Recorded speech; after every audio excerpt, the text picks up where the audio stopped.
Kita disekolahkan bukan jadi orang kaya, bukan jadi pejabat. Kita disekolahkan untuk menyatakan kebenaran. Dalam perkawanan, jangankan teman benar, teman salah aja kadang kita bela gitu, apalagi benar gitu. Ini kan hukum jalanan. Kita kan kagak bisa mengkhianati yang namanya orang yang kita tahu baik, reputasinya benar, terus diperlakukan semena-mena.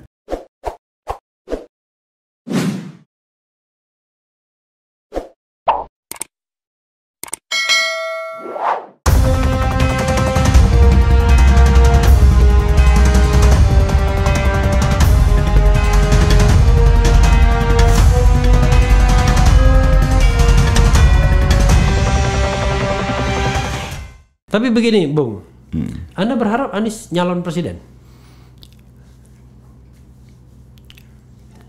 Kalau harapan ada ya, tapi kalau untuk bawa dia, saya yakin enggak. Kenapa? Kalau yakin dia bakal nyalon enggak juga.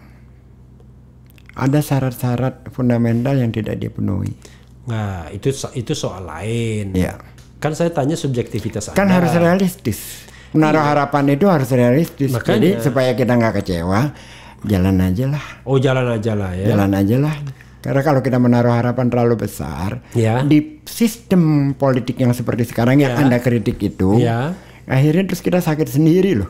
Oke. Apa kekhawatiran Anda? Hanya 2 calon kan, dengan pola 20% itu.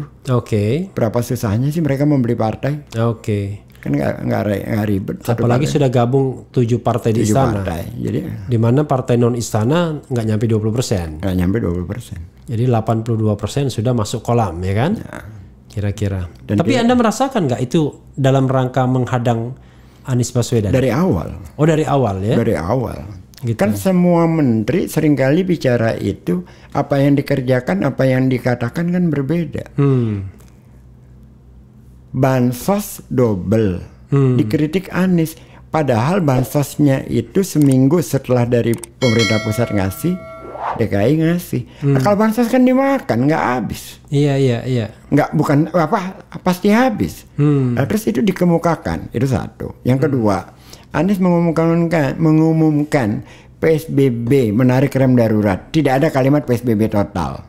Tahu-tahu ada menteri, saya nggak ngerti di ahli ekonominya bagaimana, menyatakan bahwa negara dirugikan 300 triliun di bursa saham. Itu Erlangga yang ngomong kan? Anda yang nyebut, saya nggak. Kalau nggak salah kan iya. Karena di koran ada kan. Nah, terus logikanya gimana? Putarannya cuma 6-7 triliun sehari. Iya. Tiba-tiba bisa, terus disalahkan Anies. Itu sering banget kayak gitu. Jadi saya melihatnya, oh, pola kerjanya kayak gini ya. Mungkin untuk dapat kredit poin dari Pak Presiden, salah satunya adalah mengkritisi Anies. Oke. Tapi saya bisa jelaskan dari konsep tata negara kalau orang kritik Jokowi karena dia presiden, primus inter pares ya. Memang mengkritik Anies itu memang jadi aneh. Makanya saya bilang sebenarnya bodohnya sendiri pendukung presiden. Kenapa? Dengan dia mengkritik Anies begitu, dia mensejajarkan Anies dengan presiden jadinya. Dari head to headnya. Padahal saya bilang harusnya yang mengkritik Anies itu warga Jakarta, karena dia yang merasakan kan. Jadi kalau Refli Harun mengkritik Anies boleh, karena Refli Harun warga Jakarta, ya kan, tinggal di Kebon Jeruk. Betul. Lah kalau ada Armando tinggalnya di Bogor, ngomong pipa air di Jakarta rusak 100, dicek datanya oleh PUPR loh, bukan kementerian. Yang rusak cuma 2, nggak sampai 100. Oh, gak tahu dia kalau dia lokasi dia di mana? Lokasinya di Bogor, kerjanya di Depok. Padahal jalanan di Cibinong lebih parah daripada. Dari tadi ada Armando terus. Ya karena ini dia kan paling ini kan. Paling. Kalau Denny Siregar tinggal di mana? Saya nggak hitung itu orang. Oh ya, tapi kan tetap aja. Saya tidak hitung. Saya selalu pakai konsep ketatanegaraan ya. Kalau presiden wilayah kerjanya seluruh Indonesia. Kalau Ade Armando karena dulu bekas aktivis sama-sama ya, saya kenal. Saya tahu dia. Kalau Denny Siregar saya nggak tahu siapa dia. Dia tidak punya rekam jejak. Nah, jadi untuk apa saya bicarakan orang yang saya tidak hitung? Si juga sering mengkritik Anies tuh. Kalau nggak mengkritik Anies rasanya nggak apa ya? Ada kurang dalam hidup barangkali. Rian Ernest, ya kan? Siapa? Rian Ernest. Yang mana tuh? Rian Ernest itu yang anak muda. Yang gelapin KTP di Batam. Oh kagak ngerti saya itu kalau kasusnya itu. Nggak, sorry Rian nggak ikut-ikut kalau yang gitu ya. Tapi kan sekarang direkrut oleh pemerintahan Presiden Jokowi. Kalau nggak salah dia sebagai stafnya Dini ya, staf khusus Presiden di bidang hukum. Oh ya. Kan Dini kalau nggak salah ya kan. Tapi kalau saya lihat ini kalau apa-apa Anies gitu. Ya biarin aja ya. Biarin aja ya. Biarin aja. Tetapi ketika bertemu kebetulan di talk show Bang Karni, dia bicara tentang transparansi, reklamasi Ancol. Nah, reklamasi Ancol itu terbuka sekali sebab dari tahun 2008 karena Jakarta 2007 kan tenggelam 2/3. Ada proyek JEDI. Nah, oleh Anies proyek itu kan berjalan terus, tetapi kan tidak ada pergubnya. Proyek apa? JEDI apa? JEDI itu jadi dari Bank Dunia membantu untuk mengatasi banjir Jakarta. 13 sungai dikeruk, dipindahkan hasil kerukannya ditaruh di Ancol. Kalau nggak mau ditaruh di mana? I see. Oke. Tapi itu nggak ada pergubnya. Oleh Anies dibuat pergub, diramekan. Anies menolak reklamasi yang sana, tapi kenapa yang Ancol malah diberikan pergub? Padahal supaya tidak liar ini. Oke. Karena kan kalau nggak kan nggak bisa jalan nih proyek untuk pengelolaan banjir. Dia bicara tentang transparansi. Saya katakan ini sangat transparan. Karena kalau nggak transparan, ada yang ditangkap tuh. Siapa? Itu dari pengelola reklamasi maupun anggota DPRD yang sebelumnya. Yang reklamasi Ancol nggak ada yang ditangkap. Ada satu yang nggak transparan. Siapa? Lu. Mau maju ke calon independen, tapi KTP-nya KTP orangnya kagak tahu. Lu pakai KTP-nya. Bagaimana politisi muda mau maju ke politik menggunakan KTP orang yang orangnya tidak tahu? Tapi kan memang calon independen begitu semua kan? KTP itu kan kumpul-kumpulnya juga. Jangan bicara paling mengawal hak rakyat, jangan bicara sok idealis sementara lu lakukan yang sama. Kan begitu. Lah kita zaman kuliah masih muda seperti dia, bertarung kan bertarung aja. Nggak pakai tuh gelap-gelapin orang punya. Jadi bro, kan orang mengatakan tidak ada yang namanya makan siang gratis, no free lunch, ya kan? Lah Anda pasang badan terhadap Anies itu? Tidak hanya kepada Anies, tapi juga kepada siapapun yang saya merasakan bahwa dia benar dan dia dizalimi. Kita disekolahkan bukan jadi untuk orang jadi orang kaya, bukan jadi pejabat. Kita disekolahkan untuk menyatakan kebenaran. Dalam perkawanan, jangankan teman salah, teman benar, teman salah aja kadang kita bela gitu, apalagi benar gitu. Ini kan hukum jalanan. Kita kan kagak bisa mengkhianati yang namanya orang yang kita tahu baik, reputasinya benar, terus diperlakukan semena-mena. BTW Anda kenal Anies sejak kapan? Belum lama, 2000-an. Belum lama. Anda untung sekali. Saya mengenal Anies sejak tahun 80-an, tapi nggak bisa sedekat Anda. Saya juga tidak saya tidak pernah menyatakan saya orang dekatnya Anies. Gitu. Hanya orang lain beranggapan seperti itu. Kalau mau tahu, ini saya terbuka aja. Saya terbuka. Satu-satunya orang di dunia yang boleh menyatakan saya siap, orangnya siapa? Hanya satu. Sopo? Faisal Motik. Kita panggilnya Bang Ical. Ya tahu, itu orang Palembang juga itu. Orang Palembang. Satu-satunya orang yang boleh menyatakan dia orang gua. Guys lo kemari sekarang. Gua datang. Hanya Faisal Motik, tidak ada yang lain. Maksudnya Faisal Motik mengatakan apa? Mengatakan nelpon saya sekarang nih. Guys lo ke rumah gua sekarang. Saya datang. Karena ada utang sejarah ya. Iya. Orang yang membawa kita dan bukan hanya saya. Banyak lagi anak-anak lain. Bang Faisal, nanti kesini ya. Diajak untuk percaya diri. Bukan diberikan dana macam-macam ya, tidak. Dia orang yang hatinya tuh murah. Nah, memang benar dia orang Palembang. Sehat dia masih ya, sehat. Sehat, alhamdulillah sekarang ya. Jadi dengan terbuka saya di Jalan Cirebon saya pernah ke rumahnya. Di Jalan Banyumas nomor 2. Banyumas, sekarang sudah pindah ke Kemang. Sekarang pindah ke Kemang. Jadi satu-satunya orang di luar keluarga saya yang punya hak menyatakan untuk perintah-perintah adalah untuk mengatakan Gey Salifah adalah orang gua, adalah Faisal Mutik, tidak ada yang lain. Oke. Ges Khalifah adalah orang Goa, adalah Faisal Mutik. Faisal Mutik yang boleh menyatakan itu, yang lain nggak ada. Dan itu saya akui secara terbuka. Karena apa? Bagi saya kalau saya berhutang budi sama orang, kita katakan saja, nggak ada ruginya kok. Oh, iya. Kita iya. berterima kasih sebesar-besar. Saya terakhir ketemu Bang Faisal itu di hotel. Saya baru pulang dari umroh waktu itu. Ketemu beliau. Bukan dari umroh sih, ada makan malam di situ di hotel Shangri-La. Ya, Shangri-La, di Shangri-La. Saya ketemu. Tapi sebelumnya saya pernah juga beberapa kali. Pernah ke rumahnya sekali. Gitu. Itu rumah pergerakan itu. Tidak ada tokoh politik yang tidak pernah ke situ. Iya, di Menteng itu. Menteng situ. Iya. Semua baik Amin Rais, Gus Dur, siapapun, kecuali Mega kali ya. Tapi semua tokoh-tokoh pergerakan, Dia Bang Imat. itu kakaknya atau adiknya Dewi Mawati? Adiknya ya? Adik, karena dia tuh kalau nggak salah bungsu ya? Dia bungsu anak laki terkecil. Iya, anak laki Di bawah dia masih ada satu, Adice. Oke, I see. Kalau nggak salah saya ketemu juga istrinya di Bali, Yani Motik. Iya. Allahu Akbar. Iya Mbak Yani. sorry. Dunia kecil ya. Karena Yani Motik juga interview saya juga pernah ngundang saya di podcast dia. Oh gitu. BM Record kalau nggak salah, BWM Record kalau nggak salah, sama Rocky Gerung waktu itu.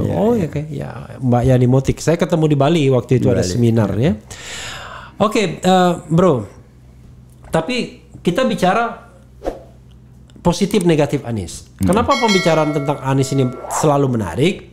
Karena dia tokoh yang tersohor. Kalau survei, ya kan, selalu menempatkan minimal dia 3 besar. Pokoknya gantian aja Prabowo, Anies, Ganjar, Anies, Prabowo, Ganjar, Ganjar, Anies, Prabowo, bolak-balik di 3 nama itu. Ya kan? Apapun surveinya, minumnya teh botol. Jadi saya mau bicara tentang kelemahannya dulu. Ya. Mungkin Anda objektif ya. Kalau kelebihannya kita bahas juga. Menurut apa? Menurut Anda ya, selama dia menjadi gubernur 2017 hingga hari ini 2021, which is sudah 4 tahun. Oktober ini 4 tahun. Apa kelemahan dia? Terlalu baik. Terlalu baik. Misal, dia sudah memarahi anak buahnya ketika penyusunan APBD 2020. Video itu nggak dikeluarin. Hingga kemudian oleh PSI diramaikanlah soal Aibon, soal segala macam. Itu sudah dibahas semua oleh Anies. Di seminggu PS itu Persatuan Sepak Bola Indonesia. Partai Seputaran Ibu Kota. Oke, terus. Terus ketika udah ramai, baru akhirnya dikeluarkan. Saya tanya, kenapa sih? Untuk apa mengeruhkan wajah orang? Satu. Yang kedua, setiap ada pejabat yang melakukan kesalahan, nggak ada yang diumumkan ke siapapun kesalahannya, dipanggil aja. Kamu salahnya ini, kamu mundur atau saya pecat. Oke. Ada yang dipecat sudah? Banyak. Oke. Tapi dipecat dengan cara dia mengundurkan diri. Ya, maksudnya yang ya whatever ya. Iya. Dipecat, mengundurkan diri, kadang-kadang bahasa halusnya kan. Banyak. Oke. Berapa? Eselon berapa yang kepala dinas? Kepala dinas. Oke. Dia nggak akan sebutkan ya. Iya. Kepala dinas itu eselon 2 B ya? Iya. 2B ya? Sekda 2A kan? 2A. Oke. Jadi hal-hal semacam itu yang buat kita gregetan itu, ini orang baik banget sih. Iya. Dan itu kan membuat orang lain bisa memperlakukan dia semena-mena. Bisa dijadikan cara gitu. Kalau in a positive way ya kan, Anda kan mengatakannya kan dalam bahasa yang positif. Kalau in a negative way, karena dia nggak tegas misalnya, dianggap? Oh enggak, dia sangat tegas. Oke. Ini manusia lebih kejam dari Ahok. Gitu ya? Sangat. Kalau konteks kekejamannya itu ketegasan. Nanti saya kasih judul. Anies lebih kejam dari Ahok menurut Ges Khalifah. Kalau untuk soal prinsip, sangat. Oke. Nggak ada tawar-menawar. Siapapun itu. Apa itu adik, teman, atau keluarganya sama. Iya. Lalu konteksnya apa Anda bilang bahwa terlalu baik itu menjadi hal yang buruk? Hal yang menjadi kelemahan? Ya karena kan akhirnya orang tidak tahu bahwa dia sudah memarahi, sudah menegur. Orang tidak tahu, itu disembunyikan sama dia. Jadi kan kalau dia memuji karyawannya, satu sisi sih buat karyawannya dia enak ya, baik ya. Tapi buat kita yang di lapangan kan jadi persoalan. Oke. Harusnya itu udah selesai, nggak perlu dia persoalan, jadi persoalan gitu. Karena orang jadi punya kesempatan untuk menyoal. Iya. Yang sampai sekarang nggak habis-habis. Padahal itu dia sudah ada kalimatnya dia yang dia katakan soal makan itu, bapak-bapak, ibu-ibu katanya, itu bantuan tunai tidak boleh beli beras. Sementara kita makan di sini itu ada yang 250.000 sampai 350.000. Tapi orang mendapat bantuan harus dipakai yang lain. Sementara dia tidak punya uang buat beli, tidak punya beras di rumahnya. Saya bilang kan pakai. Itu dalam rangkaian dia bicara itu. Menarik sih. Bantuan tunai dari pemerintah atau dari pada saat dia menjadi Mendikbud. Oke. Nah, waktu itu dia bicara di DKI, dia kasihkan contoh aja soal itu. Terus lagi dia bicara soal penghapus yang sekian miliar. Ini apa kayak gini? Sebelum kita menulis sesuatu, otak kita harus filter lebih dulu. Tapi kalimat dia kan halus ya. Marahnya dia halus. Itu semua hanya untuk konsumsi Pemprov, tidak dikeluarkan. Yang akhirnya kemudian kan jadi keluar, terus kita harus menjawab lagi semua kan. Oke. Jadi tidak mau mempermalukan wajah orang di muka umum, dia pegang benar-benar. Ya itu bukan kelemahan, itu kelebihan malah. Buat dia, buat gua kelemahan, karena kesel. Oke. Kan saya harus berhadapan jadi dengan teman-teman yang di luar sana. Berarti antum lebih senang Ahok dalam kurang lebih dalam hal yang kayak gitu. Saya pendukung Ahok utama di awal. Oke, gitu. Iya. Waktu pemilihan 2012 itu? Enggak. Waktu milih saya tidak milih. Oke. Jadi saya mendukung dia, keberanian dia melawan partai, keberanian dia melawan kemapanan. Saya marah karena dia ditolak sebagai wakil gubernur, nggak boleh jadi gubernur. Itu hak konstitusional, nggak bisa dirubah apapun agamanya. Oh, Anda waktu itu mendukung? Sangat. Oke. Dimusuhi dari kalangan yang kanan dimusuhi. Sangat. Diajaklah kita kemana-mana sama teman-teman itu, ceramahlah saya bagaimana kita pentingnya mendukung Ahok. Iya. Tetapi semakin hari saya perhatikan video-video yang tersebar, ucapan-ucapannya. Pertama saya kaget ketika dia ngomong di Monas kepada guru-guru. Kalau kamu nggak bisa ngajar, saya ganti kamu dengan monyet. Oke. Orang sakit nih. Mulai saya agak ngobrol dulu sama Hasan Nasbi, Sirus Network itu kan teman dia dekat banget itu. Oke. Dan teman-teman saya kan tapi Sirusnya yang bukan Andrinov. Bukan, Hasan. Kan Sirus kan ada dua. Ada dua. Oke. Sirus Hasan Asbi ya. Jadi saya berkomunikasi. Ini orang gimana sih? Nggak bang, gini. Oh gitu. Dapat penjelasan. Oke. Agak dekat bro. Terus mulai lagi. Lebih baik gue bakar 2.000 orang buat nyelamatin 10 juta. Ketika kok soal demo. Iya. Saya kirim tuh ke teman-teman yang dekat sama mereka. Kasih tahu nih orang kan demo kan biasa. Dah. Ketiga kalinya kaki 5 di Pasar Rebo digusur, besoknya Lebaran. Saya kirim, tolong sampein ke Ahok. Besok orang mau Lebaran, kasih kesempatan mereka dagang, mereka mau beli ketupat. Saya mulai curiga, terus. Puncaknya adalah terakhir. Al-Maida. Enggak. Bukan. Jauh sebelum itu. Seorang perempuan mau mencairkan KJP-nya datang ke balai kota. KJP itu kartu Jakarta Pintar. Kartu Jakarta Pintar. Oke. Dia tanya, Pak kok ini nggak bisa saya cairkan? Harusnya kan dikasih penjelasan. Iya. Apa jawaban Ahok? Ibu maling. Yang dulu ribut itu ya? Di halaman balai kota? Di halaman balai kota. Saya langsung mengambil. Konteksnya kenapa dia bilang? Karena si perempuan itu mau mencairkan menjadi uang. Padahal itu KJP itu hanya untuk keperluan sekolah. Oke. Saya bilang ini orang nggak punya otak ya. Rakyatnya sendiri dicaci maki depan kamera kayak gitu. Itu kan warganya. Nggak mungkin kalau dia mau maling dia datang ke balai kota, pakai logika aja. Lo kan pemimpin. Mungkin dia pikir wah ini bisa dicairkan gitu-gitu ya. Menurut saya ini orang tidak sehat sudah. Di samping teman-temannya yang kampanyein dia juga kurang ajar. Lebih baik kafir tapi tidak koruptor daripada muslim tapi koruptor. Orang Islam yang kagak ikut-ikutan salahnya di mana kalau generalisasi? Kan kita ngadepin pilkada biasa aja.